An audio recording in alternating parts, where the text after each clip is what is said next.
Yo, what's up? Welcome back to another episode of The Source. What a night last night. College basketball went 6-1. NBA went 6-4. I'm a little pissed the Rockets didn't cover. That was my favorite bet of the night. But overall, can't be mad at a night when you bring in over 3 units. So let's put it in the past. Good night. Let's keep it rolling into tonight. Going through 4 college basketball games in this one. Let's go. Welcome to The Source. The Source.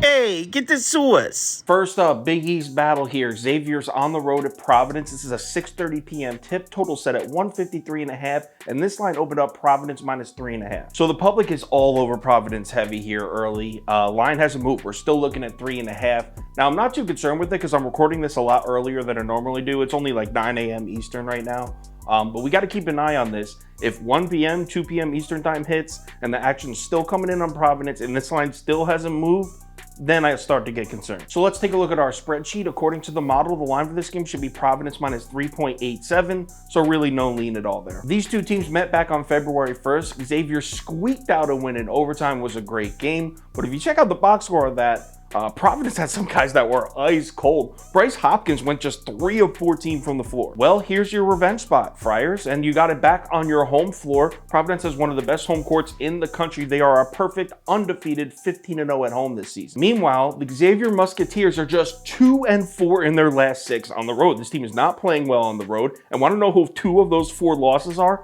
Butler and DePaul. 2 of the worst teams in the Big East. In fact, if Georgetown didn't exist, those would be the 2 worst teams in the Big East. Not to mention, what's Xavier's biggest strength? Rebounding margin, right? They lead the Big East with an average rebounding margin per game of +8.7. Very impressive. Want to know who's second in the Big East at +8.2? Providence. So even Xavier's strength, right? They always win the rebounding battle. On Providence's home floor, they probably won't. I know taking those 3.5 points is tempting. These conference games have been crazy, but Providence on their home floor where they're perfect in a revenge spot. They just lost to them early in February. I'm going to take the Friars here. Give me Providence -3.5 next game. Let's head over to the Big Ten. Maryland on the road in Ohio State. This is a 7 p.m. start. Total's down at 137.5 for this one. This line opened up Ohio State +2.5. And this line has dropped already. Like I said, I'm recording this at 9 a.m. and it's already dropped a point. We're looking at Ohio State +1.5 now. And we got a pros versus public look here. Public definitely on Maryland. Sharp money definitely all over Ohio State. Let's take a look at our spreadsheet. According to the model, the line for this game should be Ohio State +4.24. So we're looking at a 3-point lean on Maryland. Well, if you're like me, the first thing you thought when you looked at this game was, what the hell is going on with this line? 1.5 points, 2 points. Ohio State has been ass recently. Ohio State is 2-14 in their last 16 basketball games. But then I looked at Maryland's body of work on the road recently and shit, now I understand. Maryland is just 1-7 in their last 8 road games. But if you take a look at Maryland's schedule, there's really not many bad losses. Like if you look at the Nebraska loss, you're like, oh, Nebraska, look at their record. They're not good. That's a bad loss. Actually, Nebraska's playing really well. They won 6 of their last 8, and Maryland went into their home floor and took them to overtime. That's not really a bad loss. At Purdue, at Iowa, at Michigan State, at Rutgers. I mean, these are not terrible losses. You want to know what would be a terrible loss? At Ohio State. That would truly be a bad loss. One thing I like for the Terps in this matchup is they have the huge experience advantage. I think it was last week, Ohio State lost their best player, arguably their best player, senior Zed Key. With him being out, Ohio State now has 4 freshmen in their starting lineup, compared to Maryland, who's actually 11th in the country in experience. They're starting 3 seniors, a junior, and a sophomore. I just think it's so obvious that Maryland is the much better team than Ohio State, and this line is at 1.5.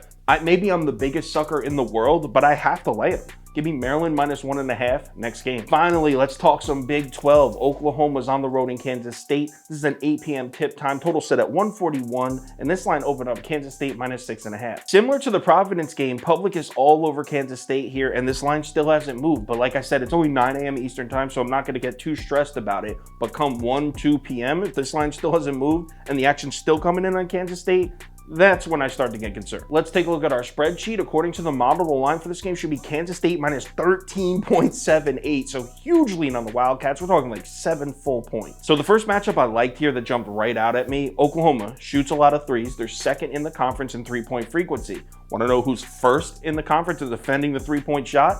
Kansas State. But then I started digging into some more numbers and I found an angle that I love. Check this out. So what's Kansas State's weakness, right? Turnover margin. They're 6th in turnover rate and 7th in forced turnover rate. This team gives the ball away and they don't force many. So can Oklahoma take advantage? Want to know where the Sooners rank in turnover rate and forced turnover rate?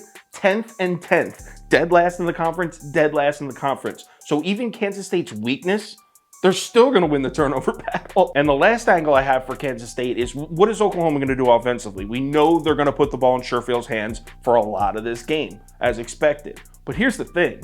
Sherfield is Oklahoma's only ball handler, basically. Kansas State has 3 formidable guards. So Oklahoma's going to look to get Sherfield going. Kansas State has a ton of options defensively. They could switch on and off, do all kinds of different things on the perimeter to keep him from going off. So yeah, you guessed it. I'm going to lay the points here. I still have a little bit of a vendetta against Oklahoma. I bet them plus 2.5 a couple Saturdays ago. I forget who they played, but it was my favorite college bet of the day, and they got just wiped. So I have a little bit of a personal stake. I do not like Oklahoma, but either way, I think KSU is the right side. Give me Kansas State minus 6.5 next game. Some more Big 12, shall we? Texas on the road in TCU, a 9 p.m. tip here, total set at 149.5, and this line opens up TCU minus 2. Again, similar to the Providence and the Kansas State game, public's all over TCU. Line has moved a half point. We're looking at TCU minus 2.5. I'm not concerned that it's not continuing to move. Like I said, it's only 9 a.m. Let's take a look at our spreadsheet. According to the model, the line for this game should be minus 11.01. So we're looking at a 8.5 point lean on the Wildcats. Let's give some credit to the Longhorns. This is supposed to be a defensive team, but in the last month, it's their offense that's picking it up. But they're gonna have their hands full in this one because it seems like everything that Texas does well, TCU is really good at defending. The Texas Longhorns are great at protecting the basketball, number 2 in the conference in turnover rate. But Kansas State's number 3 in the conference in forced turnover rate. So if there's one spot for Texas to struggle holding on to the basketball, it's on the road tonight in TCU. Texas is number 3 in the conference in three-point shooting, but TCU is number 3 in the conference in defending the three-point shot. So again, if there's one spot for the outside shooting to just really be spotty, it's on the road tonight in TCU. Although Texas has done a good job of protecting the basket this year, size is an issue. I think the biggest player on their roster is 6'8". I might be wrong on that, but overall, they have a pretty small team, and they got to stop Mike Miles Jr., who you know is coming to the basket at full speed. He's like a young Russell Westbrook. He kind of reminds me of Jaden Ivey from Purdue last year. Miles Jr. had 16 points in their first matchup against Texas, but on their home floor against a smaller team, I think Miles Jr. is looking at a 20-point night tonight. I'm going to roll with the Horned Frogs here, but check this out. I'm a little worried about laying the 2.5 in these Big 12 games because they've been nuts. So to protect myself against that, I made a little SGP, TCU money line, and I threw in a teased under at 159.5. That actually brings the odds to plus money. That brings it to plus 110. So that's what I'm doing. Same game parlay, TCU money line under 159.5. If anything changes with these bets, I will let you know on Twitter. So give me a follow there if you're interested. Also, if you want the final tickets, which has the top bets, parlay of the day, that kind of stuff, head over to KyleKirms.com or download the Sauce Network app. College Basketball Wednesday, we're coming off a hot Tuesday night. Let's keep it rolling. Remember to bet responsibly, and I will talk to you on Twitter.